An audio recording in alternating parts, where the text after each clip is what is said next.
Thank you all so much for joining us today. John, Arthur, thank you guys so much for being here. I'd love to start by having you both tell us a little bit about your companies and what they do. And we're going to be talking a lot about generative AI today.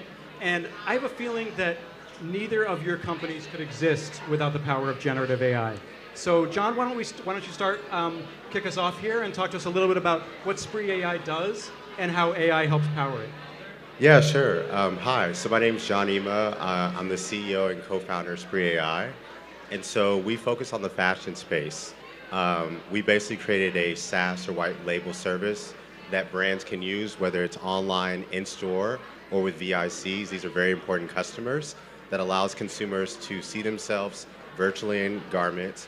We also can detect your size with a 99% accuracy. And so we have a suite of services that we offer with brands. And the company's been around for about 3.5 years now. Last year we hit unicorn status, which is great. Being the company being valued over $1 billion. And yeah, it's been good. Awesome. And Arthur, how about you? Can you tell us a little bit about Agentio and how it works and how you use artificial intelligence to power what you do? Sure. Hey everyone, my name's Arthur Leopold. I'm CEO and co-founder of Agentio. Agentio has made buying influencer and creator content as easy as buying Google ads or Meta ads. And why that's important is because creators and influencers today are the most important way for a brand to actually reach an audience and build trust with an audience. But historically, it's been so challenging and so hard for a brand to actually partner with creators in a scalable way.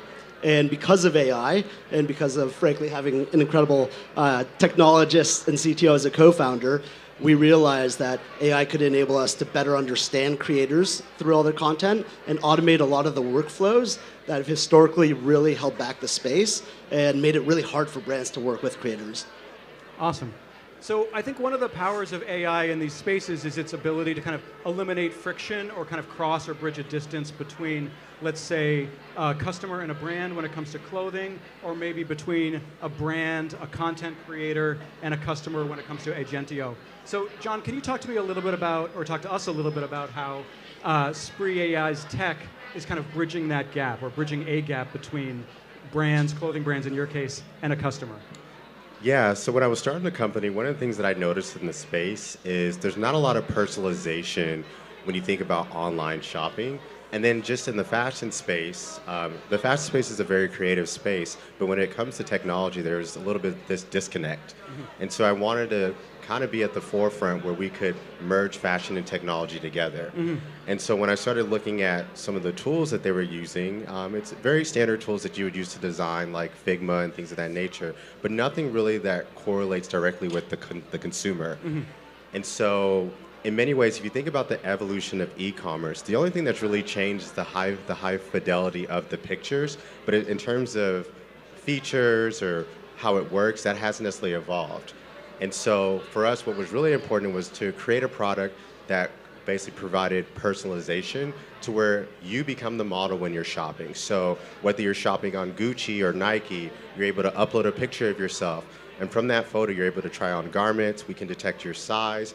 We can hook you up with the stylist. Do all these things to really add that true personalization in hopes for the brand, they want you to convert. They want you to convert to a sale. But then also there's the marketing component as well, because now you can shop for someone else. You can share it on social media and so forth. So it adds, this sort of double value for the consumer and brands. Mm-hmm. And I've had a chance to try the Spree AI tech, and I have to say it's truly remarkable how realistic it seems. Mm-hmm. And so let's talk a little bit about Agentio and how your tech is helping to bridge the same kind of gaps, whether it's between a brand and a content creator and a customer, or maybe all three. Yeah. It's absolutely critical today for brands to be able to reach audiences in an authentic way. And historically, of course, they did that through advertising that was one-to-many. And now, of course, brands have the opportunity to do that by connecting with audiences through content creators. And these can be larger creators, smaller creators. And because of Agentio, now we can actually semantically understand a creator through all their content. And what this means, I'll share with you all a fun example.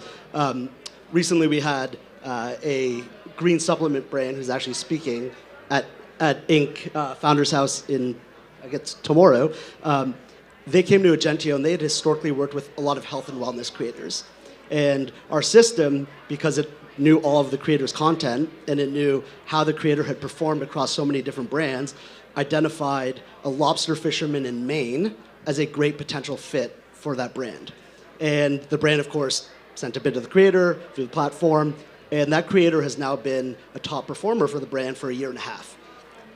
But then the system took it a step further, and again, only possible because of AI, and it started creating strategies that were similar to that creator. So now the brand Groons, has worked with crab fishermen in Alaska, farmers in Iowa, ranchers in Montana, and they've been able to find this entirely new pocket of customers where previously nobody in a room would have said, let's have the lobster fisherman in Maine talk about Groons gummies. And I think that's fascinating because a lot of times we think that humans bring the creativity and AI maybe just brings the brute force or the brute power. But in your case, you're saying that the AI was perhaps maybe even a bit more of a creative thinker than the humans were in the situation. Yeah, creativity should know bounds, of course, but AI can unlock all this unstructured data and help people actually understand the data more effectively. Mm-hmm. And then, of course, at the end of the day, a human is saying, that's actually a good idea. And that's going to resonate with our brand. And, let's give this a try. So humans are still going to be, at least for the foreseeable future, much more creative than Gen AI. And they need to be the ones that are actually orchestrating AI. But that's a whole different topic. Mm-hmm. And, John, I'm wondering if you see this kind of technology as changing consumer behavior. Because a lot of us probably, when we try on clothing, we do it in the real world. And your system offers a way to do that virtually. So that is kind of already changing things. So I'm wondering if you can talk to us a little bit about how Spree AI's tech could or already is changing consumer behavior in the kind of fashion space. Yeah, so there's two things that we're solving for. So when you think about brands, some of the pain points that brands go through is returns. I'm sure a lot of us online shopping, you take things back because they either don't fit or just whatever the case may be. And then also converting people to an actual customer. On the consumer side is, it's no secret when you think about Gen Z and Gen Alpha, they're shopping more online. And so, as I was mentioning before, it was really important to create a personalized experience because one of the things that we were finding when we work with all these brands is, the reason why people are returning things were some of the cases that I mentioned. And so we wanted to create technology that responded to that.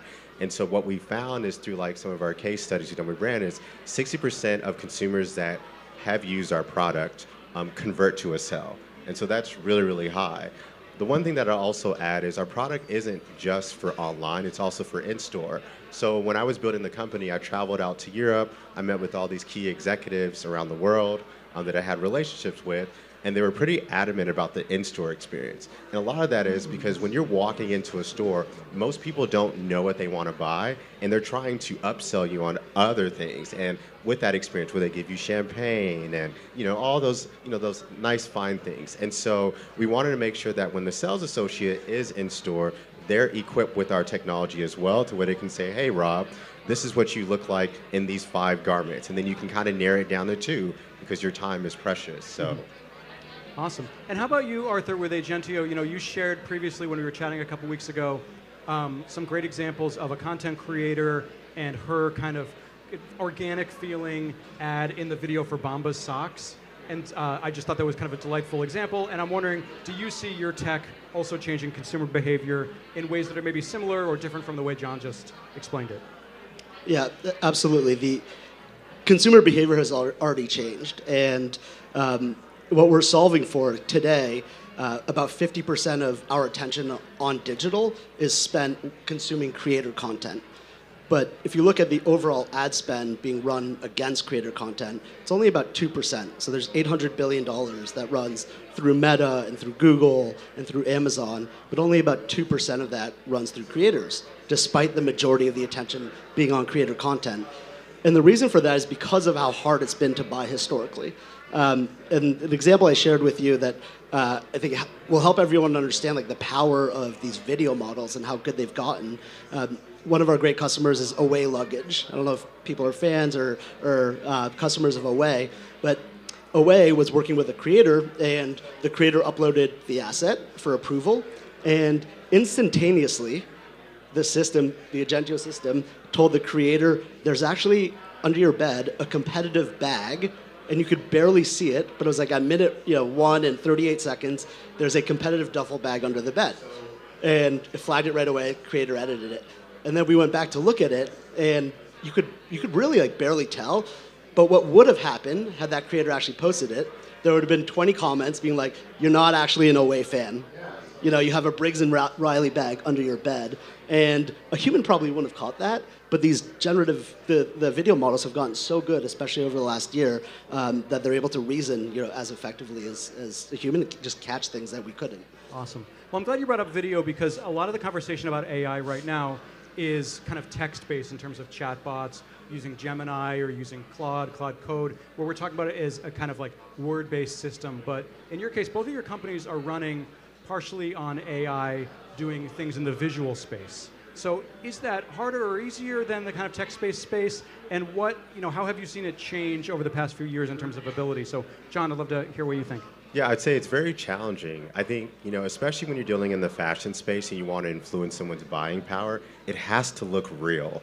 And so we basically had to create our own models in-house. So we're not using any sort of APIs or SDKs that are out there on the market. And so a large part of our strategy was to hire the best talent around the world, but then we also have strategic partnerships with MIT and Carnegie Mellon that we're all sort of putting all our brain power, if you will, together to help build products. But quality is at the staple of everything that we do. We have to basically, for our product, the naked eye should not be able to tell if, sorry, Rob, I keep picking on you, if Rob was, trying on virtually a garment or not. And so that's really, really important. I think what we're seeing in this space is it's starting to get better. I'm sure everyone has seen they use this like Will Smith eating spaghetti and seen it in the past year or so. And the sort of example that I like to give is like games or movie. I'm sure at one point we've all watched the CGI movie when we were kids, where we played a game. When we were kids, you're like, wow, these graphics are the best. But if you went back and you played it now, you're like, what am I looking at? And that's where we're at right now with AI, but the only difference is the speed it moves at. And so it's very interesting to see where we'll end up, this year, I think by the end of this year or even next year, to where it's, going to go in terms of quality and all the things that it can do. Mm-hmm. Yeah, making me think about my childhood growing up playing Oregon Trail and the simple graphics there and how far things have come. And how about you, Arthur? Can you talk to us a little bit about how you're using AI in a visual way as opposed to just necessarily, simply like words, for example? Yeah. Since the first day we started the company, we knew we needed to understand video, but GPT 3.5 didn't really help you understand videos. And the way we got around that was by essentially pausing and framing a video 1,000 times. Maybe a 20-minute YouTube video would be paused 1,000 times, and then you try to understand what was happening in the video through the actual images. So it was okay, it was pretty good, but now over the past year, you're actually able to understand tone and feelings and expressions, and because of that, you have such a deeper understanding of the content itself. And even as we think about how this is going to evolve over the course of, you said end of this year, next 3 months, 6 months, the speed at which the models are moving is truly unprecedented. I was just with the president of a very large Fortune 25 company that every marketer uses, and he was sharing that in the next 6 months, every brand in the country is going to be able to generate thousands of pieces of static and video content, and it's going to be unrecognizable from actual what creative agencies or what we could do ourselves in Photoshop or whatever system that you would want to use. And you think about the impact of that over the course of just 6 months, where a brand's going to go from saying it's really hard for me to reach audiences or partner with creators or get great content to now I can just automatically generate content that frankly is indistinguishable from us getting filmed right now or from anywhere else. And that's a huge paradigm shift from where we were a year or two ago. Pretty disruptive. Yeah. I'm wondering about data, because to build models like these and to make this technology work, I'm going to guess you need a lot of data. And how does that work? How do you get it? How do you build these models? Especially, you mentioned, John, that you're not paying API fees from like Anthropic or OpenAI. So you're developing these in-house, which means you need to get the data in-house. How do you do that?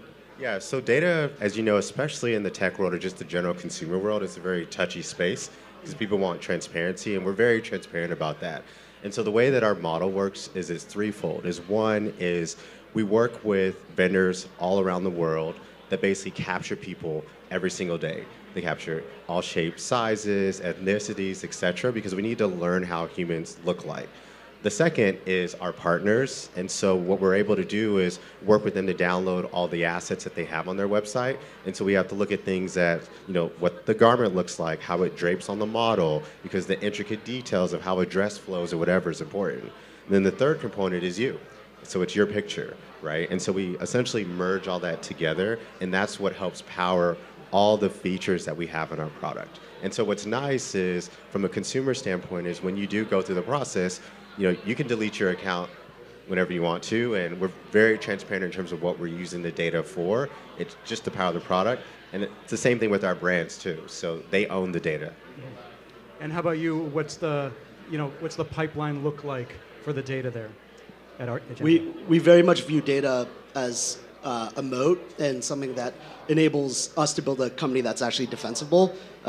Without data, it's going to be increasingly hard to not have competitors who can essentially build what you have and what you want almost instantaneously. The cost to create content, to create technology, to create apps is literally going to zero. All of us right now could get on Cloud Code, get on Cursor, we could hack an app pretty easily and pretty quickly. And again, that's happened in 3 months, right? So what's it going to be like in 6 months from now? It's really exciting as entrepreneurs and people who clearly have that founder mindset and want to make an impact. But what's going to differentiate companies going forward is the data that they have that can actually power the models. Mm-hmm. Because LLMs, of course, pull from everything that's public. So if you have proprietary data that can actually impact the model and impact the reasoning, then you're able to make a product that is truly differentiated and unique. So we very much view data as critical, and our entire platform is successful because of the data we get from both sides of the marketplace, creators and their performance, brands and their performance, and then of course that increases the likelihood of creators being successful in the future. Mm-hmm. And I like the idea of the data being the moat, which I think is pretty valuable. I am wondering, we're talking a lot about the power of artificial intelligence, but I think the people are a key aspect here that maybe get overlooked. Is, people first have to kind of create these algorithms, but then I think you also need people in-house to kind of make sure everything's running okay. So, John, can you talk to us a little bit about the other people on your team at Spree AI and kind of what roles they do to kind of make this all happen and make it all happen smoothly? Yeah, I mean, that's a really, really good point, Rob. I think one of the things that we had to be very careful of, is what Rob's pointing out, is when you're creating a product that's going to impact the world, you need to make sure that the team reflects that. And so when we started hiring, we wanted to make sure that we had people from all around the world building this product, right? Because we want to make sure that it's not biasness, and there's all sorts of cultural aspects that go into how people use technology. For example, when we were starting off, our core product was you could basically take a picture of yourself. And then we're like, oh crap, well not everyone's going to want to take a picture. Okay, now you can upload a photo. Well, in certain parts of the world, people don't feel comfortable doing both. So we had to create what we call preset models, to where you can basically select someone that looks like you, because in certain parts of the world, for religious reasons or whatever the case may be, you kind of see where we're going with this, is we want to make sure that, as we're shaping this product, it truly reflects the world, and so you have to be really cautious about that stuff. And so we've taken a very finite approach with that. Mm-hmm. And what about you, Arthur, in terms of the humans on your team and maybe the safety role that they have behind the scenes, or just other important roles that they have? It's actually quite interesting to see the arc in trust in the models. So when we first started, there was Copilot and Cursor was helping our engineers, tab through and auto-complete some of their code. But really in the last 3 or 4 months, it's now enabling the team to actually speak to the model and to get a product, to get code directly from the model that's actually very good. What you do need now, though, is the ability to actually orchestrate the code and understand what is the longer term impact of this code that's being auto-generated? The way I like to think about it, my co-founder Jonathan is so brilliant with this, but it's sort of like this artisanal approach to baking, right? Like there's like the mass commoditization of Wonder Bread or whatever, and then there's the amazing local sourdough bakery, and code is no different. You need to have a special touch and understanding with the code that you're building, and you can also accelerate it through AI. So to John's point, like humans do need to be involved in it. We go to San Francisco all the time and meet with a lot of the hottest AI startups, and the speed at which they ship code, to me, is frankly like a little unnerving. And they're like, yeah, we'll just like tab our way through, which means like autofill all this code, and then they're like, and then our customers tell us everything's broken, so we have to like redo it. But code review now is also going to get much better. Like Claude just came out with code review, so it's evolving very quickly. But I still believe that a human needs to be in the loop because of the touch and feel that a human has. Mm-hmm. And I'm wondering what advice you both might have for folks in the audience who are maybe thinking of starting a company that leverages AI, or maybe you're scaling a company and using AI to do so. Like, what have you learned along the way that might be some kind of words of wisdom you can pass along for folks looking to do that? Arthur, you want to take it away? Yeah, I would just have the most open mind, the most like growth mindset possible. We all have literally the world's like greatest technology at our fingertips. AI is truly the great equalizer. You think about like the three major technological trends that change the way that we learn and consume and build relationships over the last 25 years. It was like the internet, mobile, and now AI. And AI is going to have a much larger impact than the two prior combined. So we all have access to it now, right? And we can all log on to Claude or GPT or whatever and actually start to build. And the ability to do so is solely limited by your ability to want to learn more. And I would just like dive head first, get really uncomfortable, and let these models like teach you how to be great and how to accelerate what you're currently doing. Mm-hmm. And how about you, John? What advice might you have? Yeah, I would say, look, entrepreneurship is not for the weak, right? And it's not to discourage anyone in here. There's a famous quote that I just read the other day. It says, as an entrepreneur, every single day I slept like a baby, and that was basically for like 3 hours, and I would wake up and cry myself back to sleep. That's the story of an entrepreneurship. That aside, in all seriousness, similar to your point of what you were saying, is there's so many tools out there that you can learn at a rapid pace, right?